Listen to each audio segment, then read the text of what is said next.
नमस्कार दोस्तों, मेरा नाम सर्वांग रस्तोगी है। आज मैं आपको अपनी नीट की स्टोरी के बारे में बताऊंगा। मैंने सबसे पहली बार नीट का पेपर 2019 में दिया था और लास्ट बार पेपर 2025 में दिया है। मैंने जब 2019 में पेपर दिया था तब मेरे नंबर 207 नंबर आए थे। मेरी उस समय कोई तैयारी भी नहीं थी, ना ही मैंने कोई कोर्स लिया था, ना ही कोई बैच लिया था। इसलिए मेरे बहुत कम नंबर आए थे। मैंने क्लास 12th के साथ ही दे दिया था पेपर। फिर उसके बाद मैंने एक साल पूरा ड्रॉप लिया और मैंने आकाश आई ट्यूटर का सब्सक्रिप्शन लिया, जो कि मुझे 50,000 रुपीज़ का पड़ा था। फिर उसके बाद मैंने एलन के नोट्स भी लिए थे, जो कि मुझे 10,000 रुपीज़ के पड़े थे। और मैंने तैयारी करी पूरी एक साल। फिर मैंने 2020 का पेपर दिया तो मेरे 2020 के पेपर में 313 नंबर आए थे। फिर मैंने 2020 में पार्शियल ड्रॉप ले लिया, क्योंकि मेरी मजबूरी थी, मेरे ऊपर पेरेंट्स का प्रेशर था। उन्होंने कहा पार्शियल ड्रॉप ले लेना, कोई कोर्स ले लो। तो मैंने बीएससी बायोटेक का कोर्स ले लिया, जो कि मेरा 2023 में कंप्लीट होता। तो मैंने बीएससी बायोटेक का कोर्स ले लिया और मैंने नीट की तैयारी भी करी।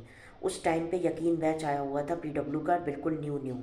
उस टाइम पीडब्ल्यू ने नीट और जेई के बैच निकाले थे न्यू न्यू।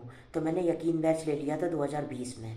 फिर मैंने एक साल पूरी तैयारी करी और 2021 में पेपर दिया। तो मेरे 435 नंबर आए 2021 में। फिर मैंने सोचा कि मैं एक बार और पेपर दे लेता हूँ, जब तक बीएससी चल रही है तब तक तो पेपर दे ही लूँ नीट का। तो मैंने फिर यकीन बैच लिया और मैंने फिर तैयारी करी। तो मैंने 2022 में पेपर दिया तो मेरे नीट में कम नंबर आए। इसका कारण ये भी था कि मेरे बीएससी सेकेंड ईयर के पेपर भी चल रहे थे। उस टाइम पे नीट का पेपर भी चल रहा था और बीएससी सेकेंड ईयर का पेपर भी चल रहा था।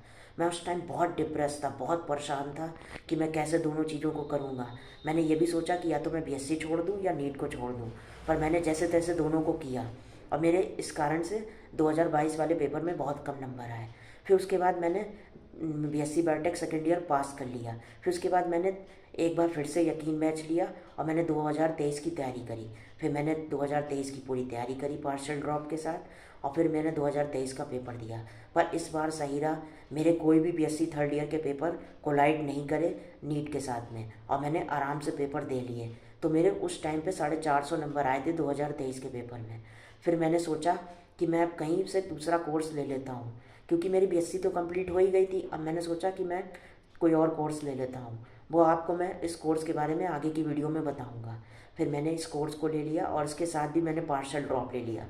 फिर मैंने यकीन बैच ले लिया था 2024 की तैयारी के लिए और मैंने 2024 की तैयारी की एक साल पूरी अच्छी तरीके से पार्शियल ड्रॉप के साथ। मुझे बहुत तकलीफ़ हुई, बहुत कठिनाई आई, पर मैंने जैसे तैसे 2024 का पेपर दिया और मेरे 511 नंबर आए नीट 2024 में, जो कि मेरे अच्छे नंबर थे। पर मेरी रैंक बहुत ख़राब आई थी, रैंक इन्फ्लेशन होने के कारण। और इसका कारण ये भी था कि नीट का पेपर इजी भी आया था, नीट में स्कैम भी हुआ था। इस कारण से मेरी रैंक बहुत बेकार आई। फिर मैंने सोचा कि मैं एक बार फिर से पार्शियल ड्रॉप लेता हूँ और मैंने तैयारी स्टार्ट करी। मैंने यकीन बैच लिया फिर से पीडब्ल्यू का और मैंने तैयारी स्टार्ट करी और मैंने पेपर 2025 में दिया। तो मेरे 400 नंबर 2025 में आए और 1 लाख के करीब रैंक आई। फिर मैंने यही सोचा है कि अब मैं फिर से नीट नहीं दूंगा और ना ही एमबीबीएस के बारे में सोचूंगा, क्योंकि एमबीबीएस लाइफ से ज़्यादा बढ़कर नहीं है। सोचा है कि मैं अब नीट पे ध्यान नहीं दूंगा, जो मैं कोर्स कर रहा हूँ उसी पे ध्यान दूंगा। और मैं अब वो कोर्स के बारे में आपको अगली वीडियो में बताऊंगा। तब तक के लिए धन्यवाद। मिलते हैं आपसे अगली वीडियो में।